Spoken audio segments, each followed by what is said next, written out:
Good afternoon. A Hamilton man has been arrested and charged with first-degree murder in connection with a 20-year-old cold case murder. Now, the deadly incident happened September 17th of 2006. CB24's Steve Ryan's been following the cold case investigation and joins us live from police headquarters with more details. Steve.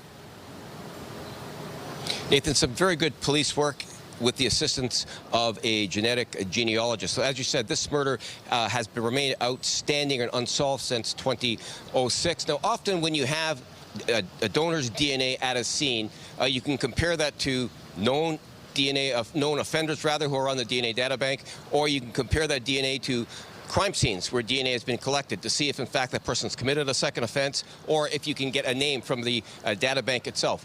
When you have neither at both of those attempts, then you can go to a genetic genealogist. So let's say, for the sake of argument, somebody's got 13 markers with the DNA.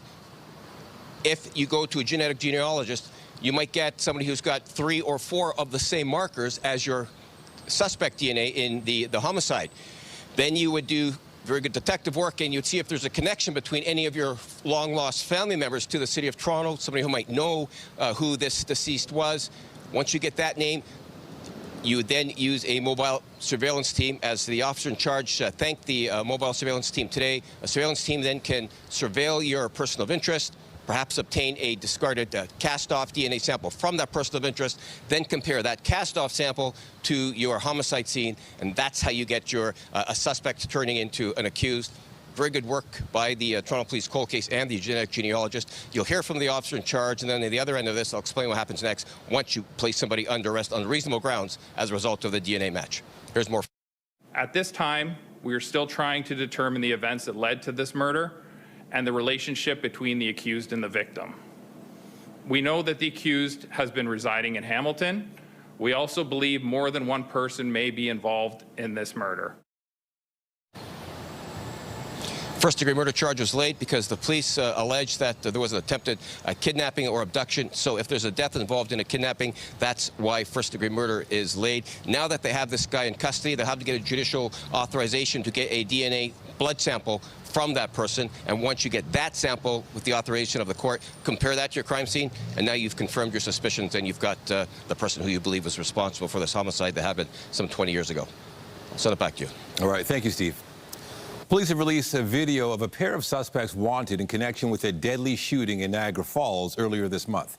Investigators say the video of 30-year-old Josta McNeil and 23-year-old Maroof Banji was taken in the Pickering area July 19th. The pair is wanted for first-degree murder in the death of 35-year-old Michael Snodden, who was killed in Niagara Falls on July 16th. A vehicle the pair were believed to be driving was found near Montreal on July 22nd. Niagara Regional Police are asking anyone who knows where they are to come forward. A 43-year-old man is dead following a crash involving an e-scooter. It happened shortly after 7:30 last night near Leslie and Unwin Avenue. Police say the 43-year-old was riding the e-scooter east on Unwin. He lost control and went into oncoming traffic when he was hit by a van being driven by a 54-year-old man. The man riding the scooter was rushed to hospital, where he later died. An investigation is ongoing. Durham Regional Police say officers accused of assaulting a lawyer during a courthouse arrest won't be facing charges. The incident in question happened January 23rd at the Superior Court of Justice in Oshawa. Lawyer Sudeen Riley accused officers who were charging her with trespassing of slamming her head into a desk, putting their knees in her back and neck, and dragging her to the courthouse's basement cell. Durham police say they sought out an independent investigation, adding, after completing its investigation, York Regional Police concluded that there were no reasonable grounds in the evidence to support criminal charges against any of the officers involved. They say the matter is now being referred to the Law Enforcement Complaints Agency to consider whether any misconduct occurred. Representatives for Riley say they're disappointed by the results of the investigation and have asked for all video footage of the incident. They add that she's committed to pursuing all avenues to ensure accountability. City Council's meeting again later, and their last meeting before October's municipal election. Several items are on the agenda, including a motion calling for the regulation of surveillance pricing, as well as a report outlining the impact of hosting FIFA World Cup matches. CTV's Beth McDonnell is at City Hall and joins us with more on this last meeting. Beth. Nathan, it's day 2 of a mammoth city council meeting, the last before the civic election in October. Up for discussion was the mayor's motion for the city to study a ban on surveillance pricing. Now, this motion passed unanimously with councillors in the chamber applauding, all 26 councillors voting in favor. Surveillance pricing uses personal data and AI, which allows companies to sell consumers goods at different prices based on what they know about you. The motion asks staff to study all pathways to ban and regulate the practice in store and online. Some experts say the motion won't have much weight legally, resting more with the province and federal government. But it could influence which businesses the city deals with or influence city contracts and leases.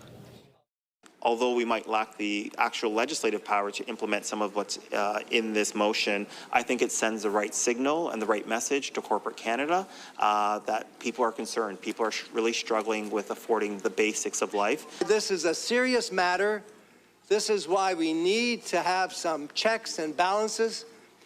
And especially in this crazy AI world we live in, you know, you could have these bots take off on their own, doing things. They have no control of that anymore. It's really important that we're looking out for them. So I want to thank everyone for taking this so seriously and think about how we can be improving this situation for Torontonians. This afternoon, we are expected to hear from the mayor on the future of the Toronto Islands with a new motion. We're also expected to hear concerns over the expansion of a data centre in Scarborough. Reporting live at City Council, I'm Beth McDonnell. Nathan, back to you. Thank you, Beth. There was a fire at a high-rise under construction in Etobicoke. Flames broke out at around 1:15 in the morning near the Queensway and Canmotor Avenue east of Islington. Toronto Fire says scaffolding on the 10th floor caught fire but has since been put out. The cause is still being investigated. Nobody was hurt. The province's first medical school devoted to training family doctors is getting an infusion of cash. CTV Toronto has learned the Ford government will commit $55.8 million to York University School of Medicine. The school is scheduled to welcome students in August of 2028 on a site neighboring Cordelucci Vaughan Hospital.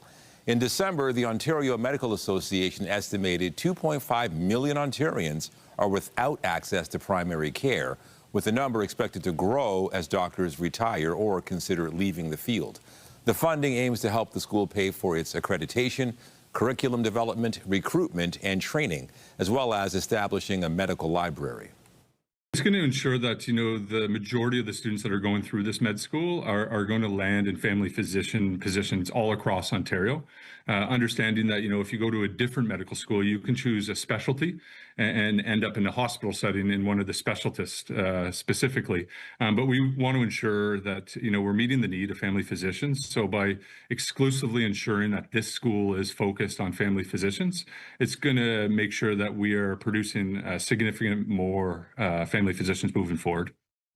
The Ford government has committed $3.4 billion to connect every Ontarian to a family doctor or primary care team by 2029. As people begin to get away for the long weekend, there are concerns about a potential strike by WestJet flight attendants. CTV's Janice Golding joins us live from Pearson Airport with more on the concerns. Janice. Hi, Nathan. Yes, there is a potential strike brewing here at Pearson International Airport, with about 4,400 WestJet flight attendants saying they could walk off the job as soon as 2 a.m. Sunday. Now, the union representing the flight attendants says it has issued a 72-hour strike notice after 99.4% of its members voted in favor of a strike on July the 15th.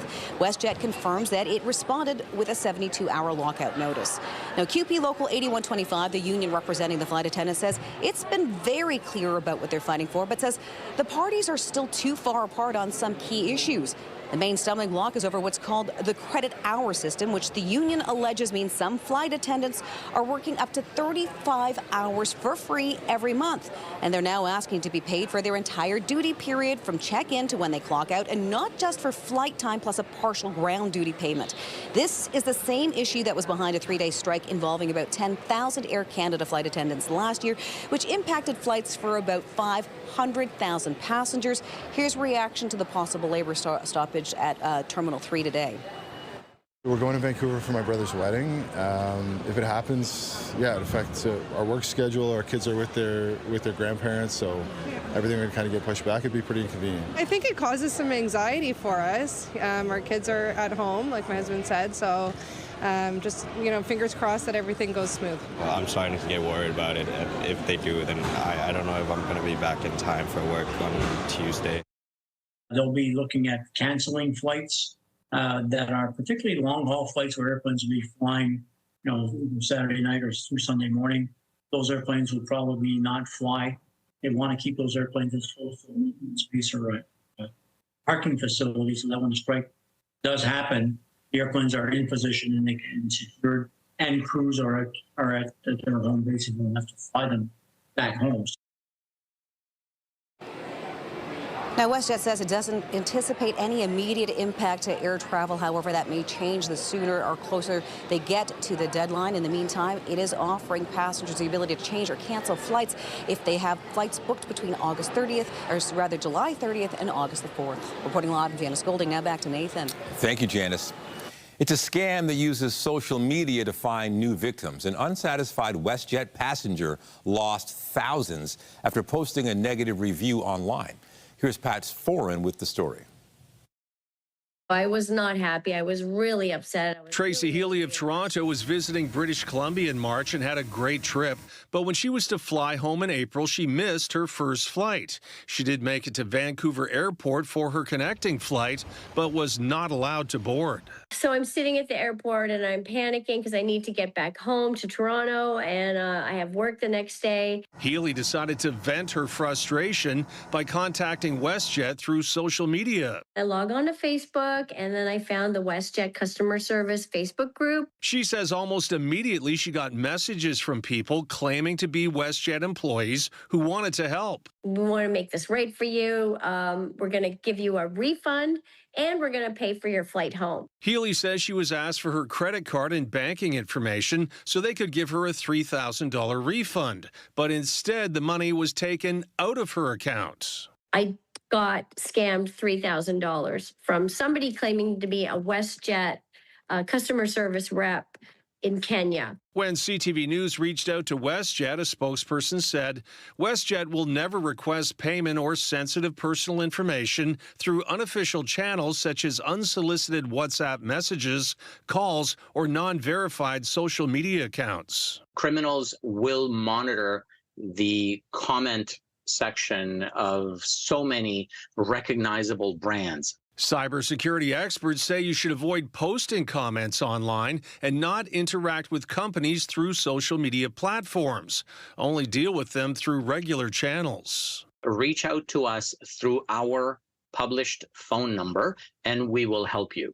Nothing else should be trusted. Healy says she should have noticed some red flags, but says she was frazzled and frustrated being stuck in an airport. I can't believe I fell for this. He caught me at a moment when I was primed for the picking. Pat Foran, CTV News. The organizers of Afrofest are canceling this year's edition of the event. They say the cancellation is the result of the city cutting capacity at Woodbine Park to 5,000 people. The festival regularly attracts up to 40,000 visitors per day. Despite new safety initiatives, including ticketing, fencing, controlled entry, and added security, organizers say public safety could not be guaranteed with a large number of attendees. They're now looking for a new venue, but say there's just not enough time to relocate this year. Organizers have committed to bringing Afrofest back next summer. We have more news in a moment, but first a look at the forecast. There's a live shot of the city this afternoon. Clear, sunny skies. Things are looking good. And yes, Afrofest canceled, but a lot of other events happening this long weekend. Let's bring in Lindsay Morrison with a look at how things are now. Hey, Lindsay. Well, hey, Nathan, today would have been the perfect day for an outdoor festival or any activity that you may have planned. Get outside and enjoy these weather conditions because things will change a little bit over the long weekend. Right now it is 27 degrees at Toronto Pearson Airport. It feels like 31. We do once again have a northerly breeze, but it's kind of nice and refreshing, especially with all that sunshine out there. Gusty winds to near 30 kilometers per hour. We are at an 8 on the UV index, so you know what to do. Hat, sunscreen, any of those before you head out today. Still a bit of cloud lingering around Niagara, and it's finally drying out across eastern sections of Ontario. For us in the GTA, it is wall-to-wall sunshine for this afternoon. 28 degrees will feel like 32. But yes, some wet weather is in our forecast. We'll show you when it is set to arrive coming up. Nathan, for now, back to you. Thank you, Lindsay. The province gave an update this morning on the wildfire situation in northern Ontario. There are currently 159 active fires, with 30 considered out of control. Officials say 80 have been extinguished over the past 2 weeks. Ontario's Natural Resources Minister says while the situation appears to be improving, there's still a long way to go as crews work to protect people and property. While this is still a very active situation, we are seeing things move in a more reassuring direction. Over the past week, additional resources have also arrived in Ontario. Personnel and aircraft from Alberta, Newfoundland, New Brunswick, and the Yukon, as well as the federal government, have been here for the last several weeks doing amazing work. And earlier this week, crews from Prince Edward Island, as well as over 100 firefighters from Mexico, arrived in the Northwest. These firefighters from Mexico are highly trained and have worked alongside our crews in Ontario before. When communities are having their calls with the Provincial Emergency Operations Centre, we're hearing directly from those community members, from the leadership, what it is, any special supports or resources they need. We also have field officers on the ground in those locations helping the communities. The wraparound supports that are available, I've mentioned before, outside of just looking at hotel space, is what is the healthcare capacity of the region that we're looking at having host cities. The province says there are currently 156 fire crews on the ground battling wildfires. New data shows the number of people working in Canada increased by 24,000 in May, which amounts to a 0.1% increase compared to April. On a year-over-year basis, payroll employment was up by more than 112,000, which represents an increase of less than 1%. The numbers from Stats Canada show the average weekly earnings were up also by 3.4% on a year-over-year basis. All right, Mayor Olivia Chow is answering questions in council chambers right now. Let's listen in live. So that's our announcement. I hope that people will come down to Toronto Island, and I think this long weekend the weather is going to be pretty good. So come and bring your family, and a big part of the family will be able to get over to the island for free. Deputy Mayor. As the mayor said, Toronto Island Park is one of our most loved destinations in Toronto. It has 1.5 million visitors every single year. And Torontonians spoke up very clearly to say our city, our waterfront, and to have this incredible win in the federal government saying that they will not support airport expansion. We're saying thank you, and we're making it possible for the Toronto Island Park and our waterfront to be enjoyed even more for the month of August, with free rides for kids, youth, and seniors. And we hope many more people will be able to, not just defend and protect our waterfront, but to be able to enjoy it and see what we're fighting for. And that's part of our continued work to revitalize the waterfront as an amazing place to live, work, play, and learn for all of us. And I'm really excited that we're able to do this together. Mayor, can we just ask about what's the cost for this and where's the money coming from? The money will be from Deputy Mayor Osman Malik's Section 37 funds. It is up to $935,000. So it's not from the property tax base. It's really from all the developers that have been building and paying through Section 37 into a pot. And Deputy Mayor Malik has been very kind and generous and said, since that money come from building homes, condos in the waterfront, she's putting that funds ahead. If we don't end up spending that dollar amount, any of that dollar will be used to improve the capital and the look of the ferry dock. Mayor, yesterday you said that you no longer have confidence in the city's appointee to the Port Authority Board. You said you were going to talk to council about what you can do. Do you want to remove her, and do you think you have the power to do that? We are still investigating that at this point.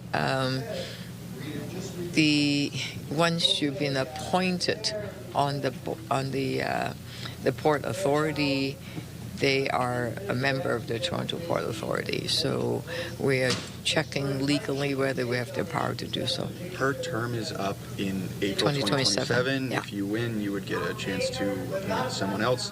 If you do want to do that, would you want to make their appointment conditional on opposing any kind of future expansion plans? Let us not project and be hypothetical. Let us continue to see what we can do today. But I don't need to project. And by the way, in terms of election, I'm launching my campaign in September after Labor Day. So we've more to talk about as far as election is concerned. The Minister of Transportation has called the opposition to the expansion of the airport a small fringe group. 87,000 people in Toronto spoke up. That's why we want to thank them in the month of August. Those that are seniors, those that are younger than 19, including if you're 19, we include you too, come. And I named quite a few residents association. There's at least 6 residents association in Etobicoke. I've looked at the people writing in. They are from Scarborough Residents Association, so they are from all over the city. And Councillor Carroll and other councillors talked about how they were these are councillors in North York and all parts of the city, how they were stopped on the street and on festivals to say, wow, please protect our waterfront. And this is a very large group of people from across Toronto. They spoke with one voice, and we thank the federal government for listening to them, and we also want to thank them by, in the month of August, providing free rides to Toronto Islands. So the free rides, are they exclusive to Toronto residents? It's the seniors, and there are two different. Right now, if you purchase a ticket, you purchase either adults or seniors and children and young people. So, other than adults, everybody else is free. But we don't ask you to show us your ID, whether you're from Mississauga. We don't do that. But hey, if you live by the waterfront in Mississauga and feel that you really will be impacted by the ferry, you feel free to come. But this is specifically for the city of Toronto. And sorry, do you just... All right, listening to Mayor Olivia Chow just answering questions during Council's final meeting before the municipal election in fall, October 26th. It's not unusual to take questions during the meeting from the media. She's asked about the island airport, and she says, look, one of their motions is trying to get the land back at the island airport from the province after the federal government grounded the plan for expansion there. So that's one of the items. Another item includes regulating surveillance pricing as well. So there are various items on the agenda. Our Beth McDonnell is there. She'll give us an update at 5 and 6 tonight, and of course online at ctvnewstoronto.ca. Well, as the trade war between Canada and the U.S. continues, Prime Minister Mark Carney is facing criticism for making too many concessions. It comes amid a push for Ottawa to use Canadian energy as leverage in the high-level talks. CTV's Abigail Beeman has more.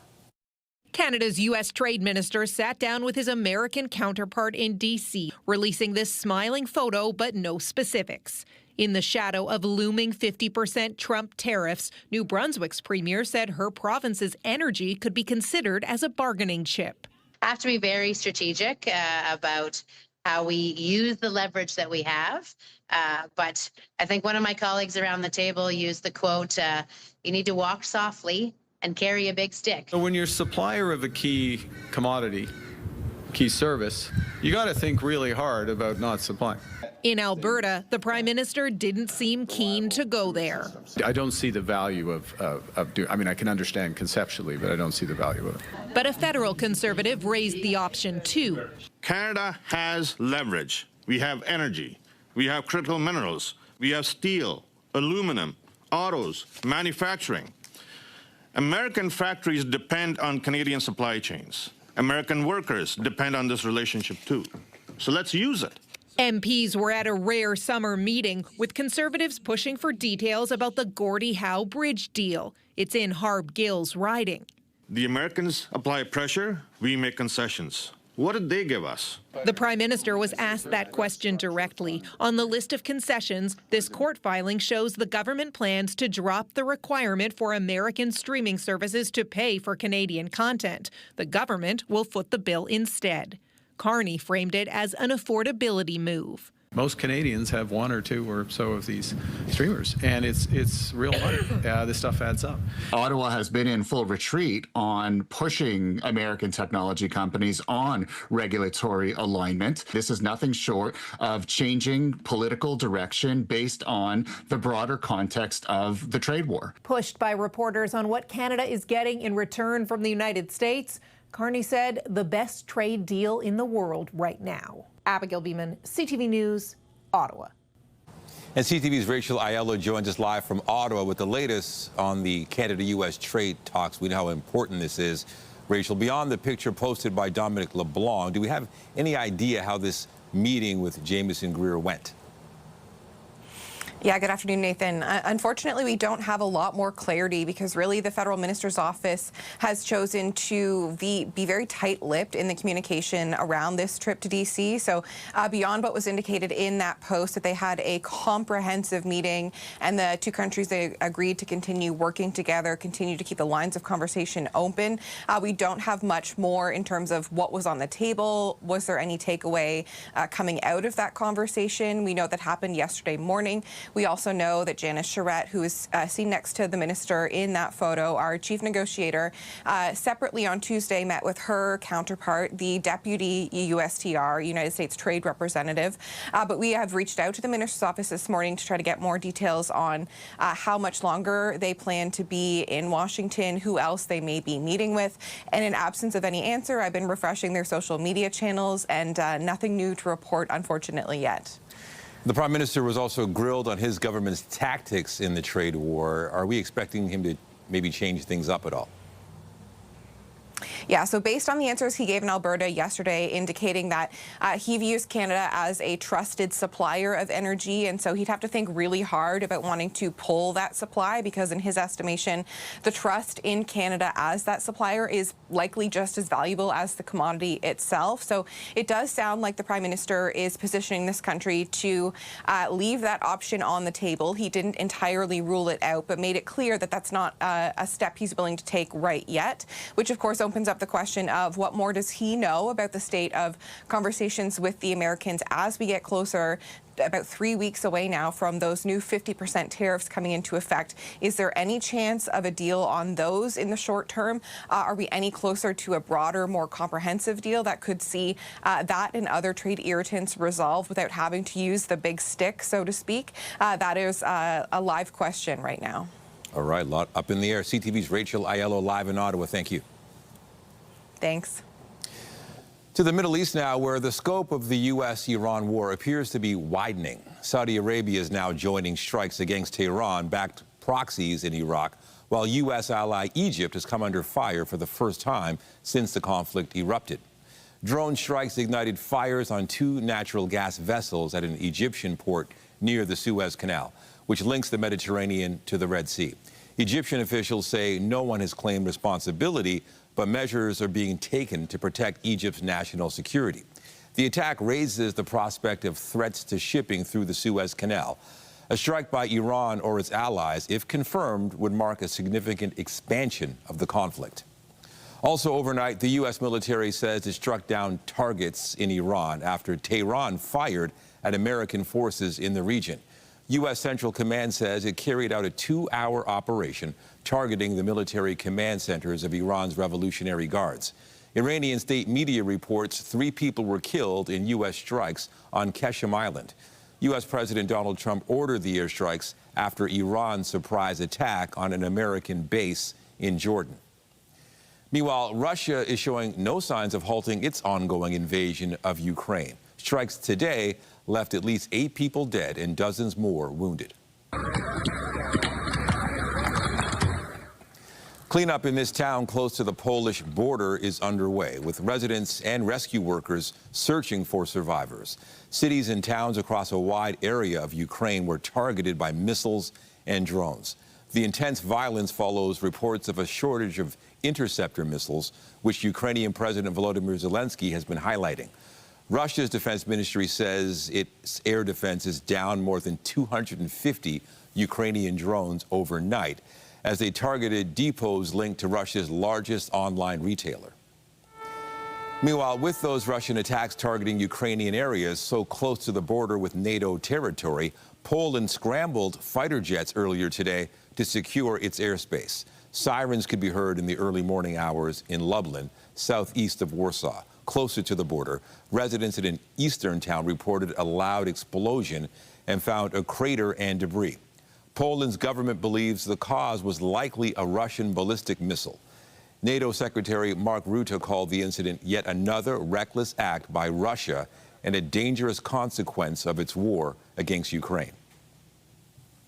Lots going on this weekend here in the city of Toronto. We have music and food festivals, and of course, we have Toronto's Caribbean Carnival and events getting underway today. Here's a look at the next 3 days weather-wise. Friday should be mostly sunny. We do have a chance of showers and risk of a storm late in the afternoon and into the early evening. Saturday, unfortunately, looks a little unsettled. That, of course, is the day of the Grand Parade. We've got some showers in the forecast, slightly cooler temperatures as well. So we'll talk about all this, whether you're spending the long weekend at home or in a different part of southern Ontario. We've got your forecast details after this break here on CTV News at noon. Stay with us.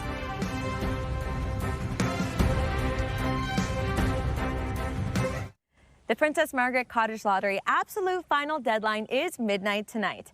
I'm Nicole Cervinas, and right now I'm standing in front of the $2.5 million prize. Again, that includes the Muskoka Lakefront Cottage and $50,000 cash. Here to tell us more is Brendan Ennis with more from the Princess Margaret Cancer Foundation. Now, Brendan, this prize is incredible, and there are more opportunities to win. Oh, yeah. There's not just this amazing, beautiful grand prize, which, again, I can't believe we're standing here on the dock looking out at this lake talking about it. But we have 2 other grand prizes. We have a $2.2 million prize that includes a Halliburton cottage and $50,000 cash. Wow. We have a $2.3 million prize that has a beautiful hillside cottage nestled in Blue Mountain, also comes with $50,000 cash.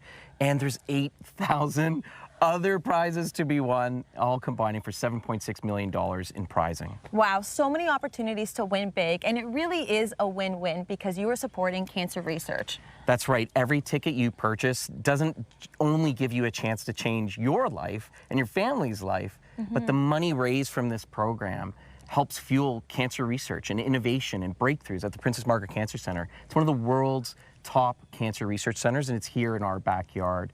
And you know, that's going to change everyone's lives. Absolutely. I couldn't agree with you more. And again, so can these prizes that are spectacular. Right. And there are also more opportunities to win because we have some add-ons. That's right. So again, Princess Margaret Lotto.com. You have to get there before midnight tonight.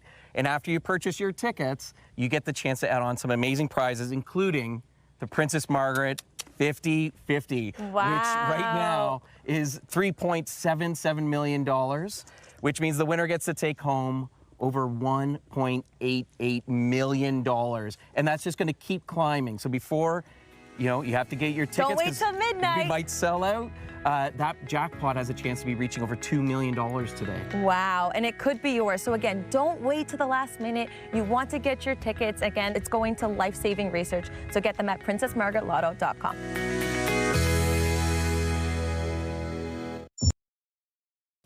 All right, let's talk about the forecast.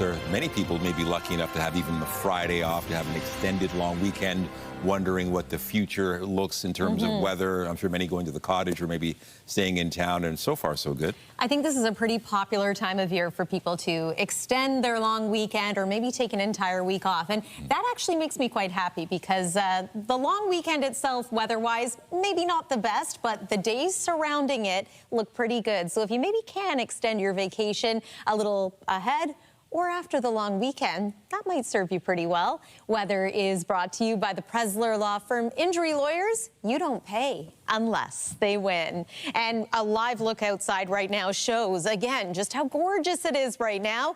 This view from Hotel X, that of course is BMO Field, formerly known as Toronto Stadium during the World Cup. And yes, it is a pretty blue sky over the GTA. Not a cloud in, oh yeah, okay, I can see a couple of fair weather clouds, but it is wall-to-wall sunshine for today. Any clouds out there are going to be fair weather clouds. There's no threat of rain. Today, things do change in the coming days, but right now we are enjoying 27 degrees, feeling more like 31, so there is a bit of humidity out there, but it's not oppressive. You can go outside and enjoy a northerly breeze and sunshine right through the afternoon. Here's a look at some of today's expected highs. 24 degrees today in Bancroft, 26 for you in Orillia, 25 degrees in Waterloo, as well as Goderich. Nice day to spend some time along the waterfront, whether it's the shoreline of Lake Huron, Georgian Bay, Lake Erie, or Lake Ontario, or perhaps one of the lakes in between. Still hanging on to that chance of showers in eastern Ontario, but I was happy to see that most communities are now drying out as that system weakens and finally departs. Almanac for today. So yesterday, once again, we were just shy of 27 degrees. We'll call that a seasonal day. Record to beat for today is just shy of 35 degrees. We're not expected to get there, but again, it's going to feel into the low 30s once you take the humidity into consideration. This is a nice evening for a patio. We're not expecting any rain. It's not particularly hot. Temperatures are still going to be in the 20s as we make our way through the mid part of the evening, and then we fall to a seasonal overnight low of 17 degrees, and through the night we can expect a clear sky also. Your Friday, I'm going to separate it into two parts. So the day starts off with sunshine. Even the early afternoon looks good. We'll start to increase the cloud cover, and then it's in the late afternoon and early evening where we have this chance of showers and a risk of a thunderstorm. 30 degrees is what we're forecasting tomorrow. It is going to feel a little bit muggier just about everywhere, so prepare for that. And again, chance of showers as we make our way into the afternoon and early evening. All is quiet right now on the satellite and radar. Big picture look, though, does show a low pressure system developing. And with this, yeah, we've got some wet weather moving in for the long weekend. So here is your forecast radar. All is dry until about Friday afternoon. I'm going to do one pause here to show first the increase in cloud cover, a risk of thunderstorms too for us into the early part of the evening. Then we should dry out, but then Saturday, the redevelopment of some scattered showers. It's not looking like an all-day wet weather event, but it does look as though the rain and the thunderstorm activity could increase a little later in the day. And then Sunday at this point is looking generally unsettled and cloudy too. So this is the 7-day forecast. Temperatures in the mid-20s for Saturday and Sunday. Look at next week, though. The holiday Monday, Tuesday, Wednesday filled with sunshine with highs creeping back up toward 30 degrees. That's the weather for now. Nathan, over to you. Thank you, Lindsay. The National Bank Open Tennis Tournament gets underway on Saturday. Now, this year, the women will be playing at Toronto's Sobeys Stadium, while the men will compete in Montreal. Canadians Bianca Andreescu, Leylah Fernandez, and Rebecca Marino are all competing in the singles draw. However, last year's champion, Burlington's Victoria Mboko, is missing the tournament because of injury. On the men's side, Canadians Felix Auger-Aliassime, Denis Shapovalov, and Gabriel Diallo are all competing in the singles draw. However, the two top-ranked men's players in the world, Jannik Sinner and Carlos Alcaraz, will not be competing. The National Bank Open runs from August 1st to the 13th. The Blue Jays have the day off before beginning a series with the St. Louis Cardinals tomorrow. Scooped up. Shallow right center. And it's down! The Jays beat the Washington Nationals 5-2 yesterday, securing a series win. Despite the victory, the team still sits 5.5 games back of the final wild card spot. Dylan Cease is set to start tomorrow night when they host the Cardinals at the Rogers Center. The Tampa will look to snap a 4-game losing streak tonight when they host the Minnesota Lynx. Pressured Nurse. Handoff to Almont. Puts it up, knocks it down. Almont has been so consistent. The team's coming off a 193 loss to the Lynx on Tuesday. They've been outscored by an average of 17 points during their losing streak. Tip-off for tonight's game is set for just after 8 at Coca-Cola Coliseum. Kawhi Leonard's return to Toronto could be delayed into next year. The NBA's investigation into whether the Los Angeles Clippers exploited salary cap loopholes to pay Leonard could drag into 2027 if the parties don't agree on the findings or any proposed settlement, which involves punishing the team. The Clippers have denied any wrongdoing, leaving Toronto's trade for Leonard in limbo. The Raptors agreed to acquire Leonard in exchange for Brandon Ingram, Grady Dick, and 2 first-round picks. Still to come, Toronto Public Health is reporting its first human case of West Nile virus this year. Details when we come back.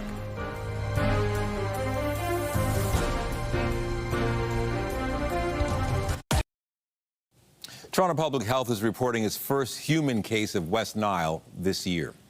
West Nile virus is transmitted to people through the bite of an infected mosquito. Symptoms usually develop between 2 and 14 days after a person is bitten. They include fever, headache, nausea, vomiting, body ache, skin rash, swollen lymph glands, and a stiff neck. Toronto Public Health says people can protect themselves by wearing light-colored long-sleeve shirts and pants when outside, as well as applying insect repellent. They're also advising people to remove standing water from their property because it's where mosquitoes breed. Kids Help Phone says they've noticed an increase in the number of young people reaching out after hours.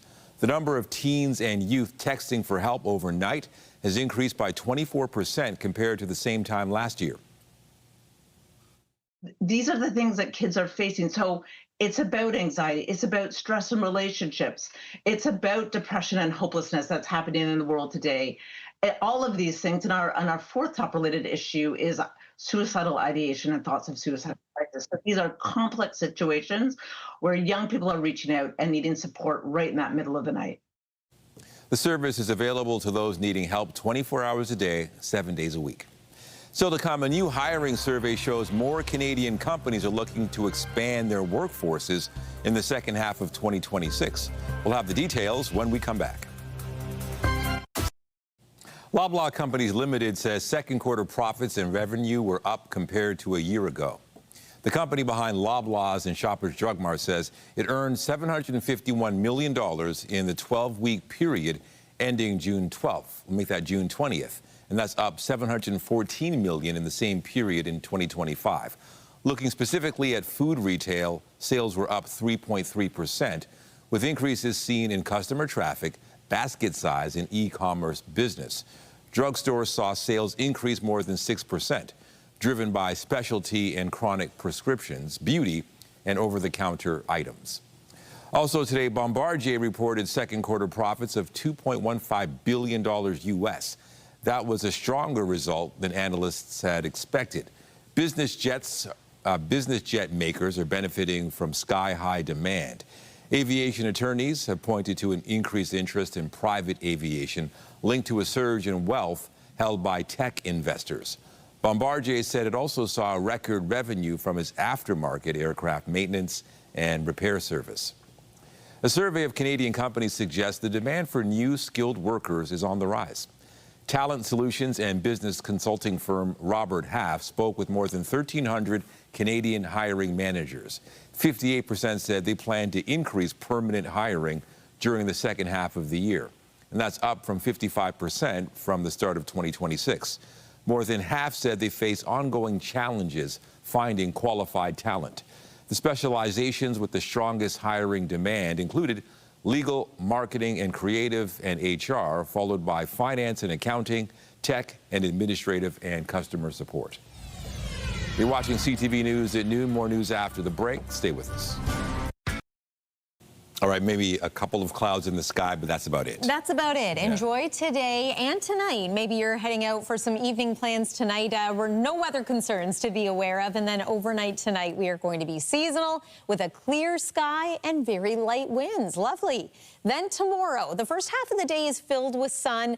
Bit of cloud cover increases in the afternoon, and then we do have the threat of a couple of isolated showers in the late afternoon, early evening, might even be a thunderstorm. It is going to be a hot and muggy day. Just a reminder that Saturday looks to be a little unsettled as well. Some cloud cover, some sunny breaks hopefully, but also the threat of showers at the very least, perhaps some periods of rain. 26 degrees is what we're expecting on Saturday. Saturday could be the more unsettled day this weekend in parts of Cottage country. Hopefully we'll see some drying out through the day on Sunday. But for pretty much everyone, Nathan, Monday is looking like a slam dunk, lots of sunshine, and the temperature returning to seasonal. So pretty good. Looking forward to that day off. All right, that is it for CTV News at noon. Remember, you can get Toronto's breaking news all day long on CP24 and at ctvnewstoronto.ca. For Lindsay Morrison and all of us here, have a great day. I'm Nathan Downer. Be sure to join us later for CTV News at 5 and 6.